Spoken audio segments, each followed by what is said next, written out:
We have FOMC tomorrow. Will Powell spoil the party? Let's get into the critical levels for the S&P 500. Today is Tuesday, September 16th, 2025. If you guys like the video, maybe give it a like. Subscribe, comment your thoughts. Come find me on carnivoretrades.com for swing trading alerts, analysis, and live day trading. We do have the website fixed now. We just got to, I just have these separate links here for the sale, so just click on these. Somebody was saying that this one isn't working, but if you just copy it into your address, I think, or copy the clean link, you should be able to just paste it into your browser. Not that one. You should be able to paste it right in, and yeah, there it goes.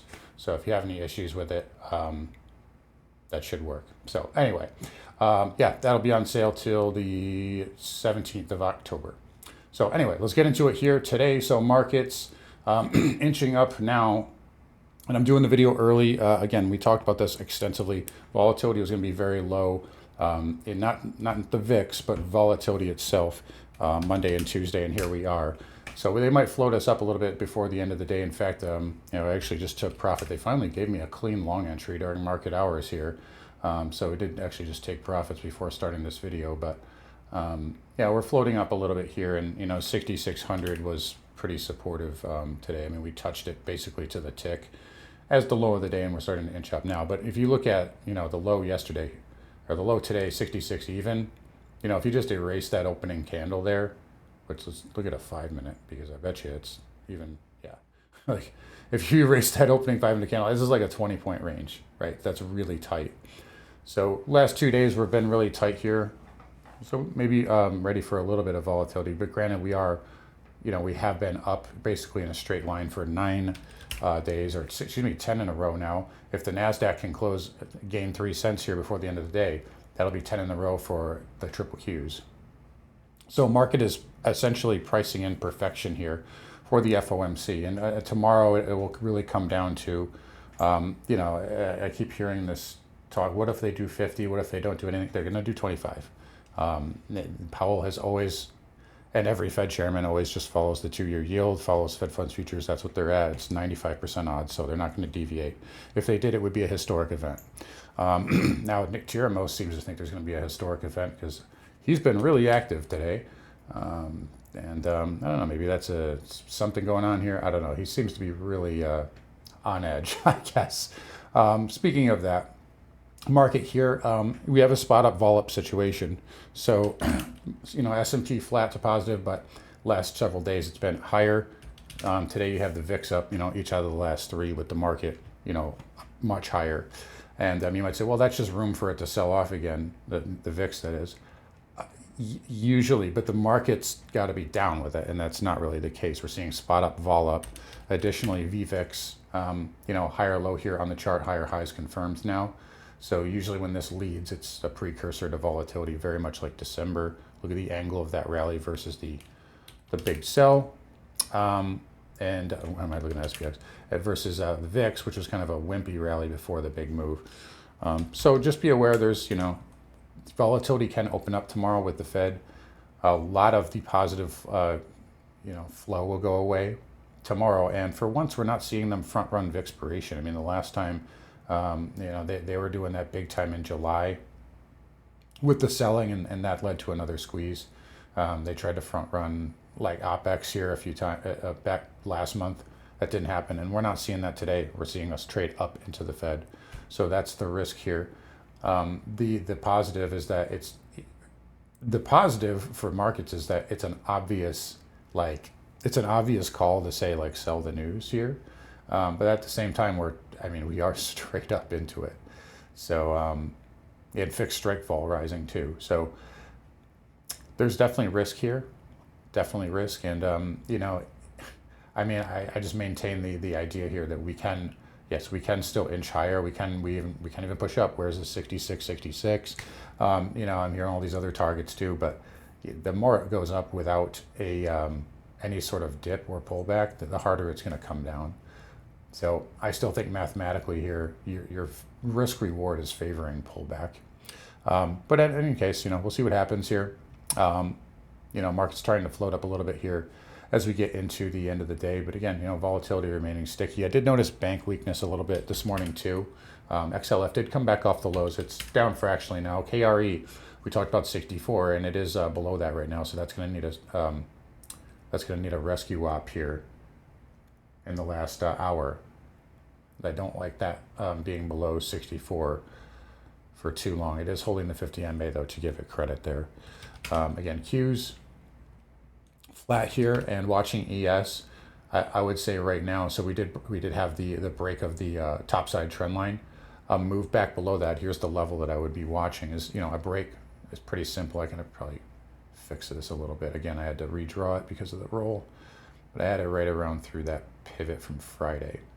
So, and this is, again, it's not perfect. I haven't fixed it properly, but yeah, right through that pivot from Friday. So 66.50 ES, which is not that far away.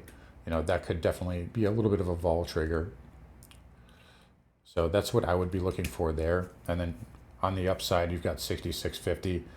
You got the devil's number, and then, obviously 6,700 on the upside. So there's a lot that can go on here. And again, if we dump out tomorrow, or if we pump tomorrow, I don't want to see too many people, celebrating, unless, if it's like if it's a dump like this, then yeah, I think that's a bear victory. But again, the market tends to trap in these types of moves, FOMC, and this is a big one here. So that's really your risk here right now. We're also seeing, speaking of, I did tweet this. Actually, I'll just pull it up because it's easier. But yeah, correlation definitely increasing as well. So we're seeing that dispersion start to go away a little bit, and higher lows there also. So these are things that are normal to see around this time of September. That quarterly expiry, big turning point around the equinox too. But no one cares about that.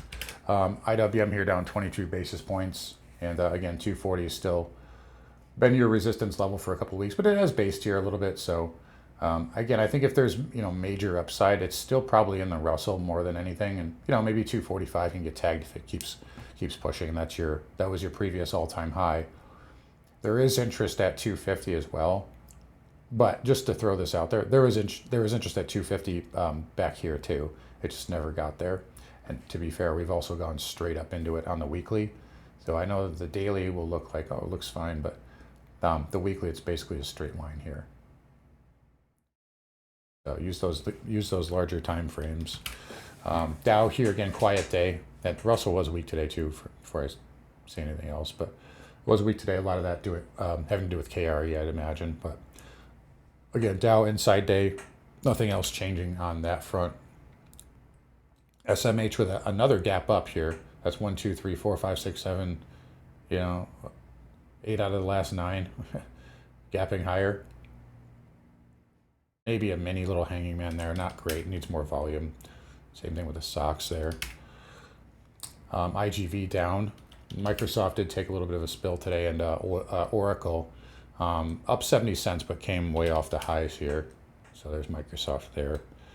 Transports, we're on the weaker side earlier, but came back. Look, they keep hammering on this trend line here. So transports, hanging on to that.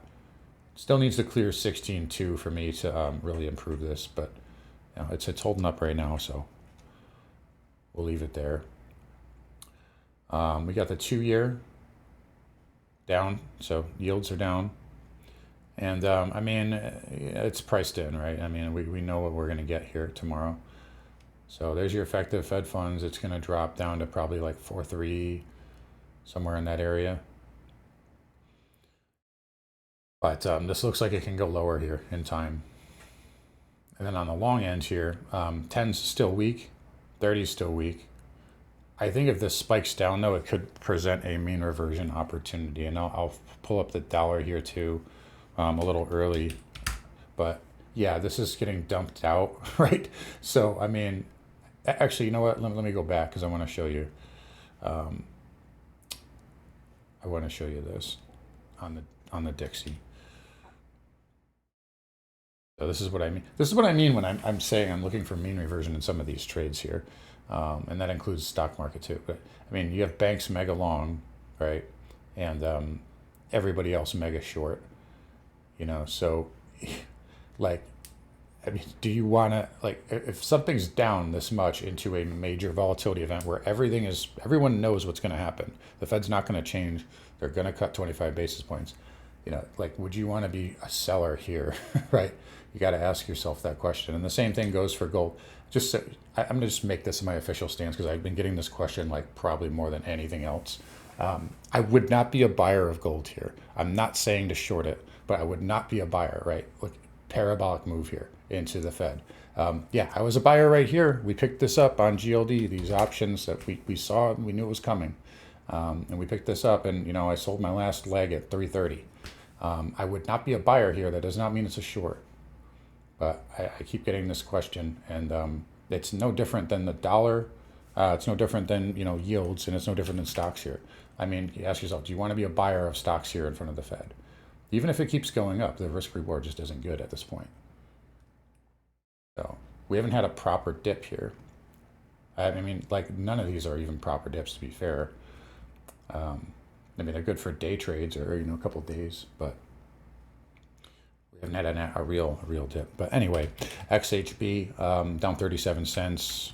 IYR down as well, losing that breakup bar low, so not good to see that. But the weekly still has a pretty solid base here. So the weekly dominates the daily, which is a big mistake that a lot of people neglect to take a look at. XLF is dipping a little bit here as we get into the end of the day, so down a few more pennies. Broker dealers are down as well, but nothing really terrible. Oil looks like it's holding above 64. So right now, you know, you get a little trend line here. If we just get rid of that outlier gap up, you know, there's your trend line there on oil. Maybe it can break up. We'll see. Oil looking all right. XLE firming up here. There's a higher high, higher low. So, you know, not the macro higher high, but you've got this one here. You took that out.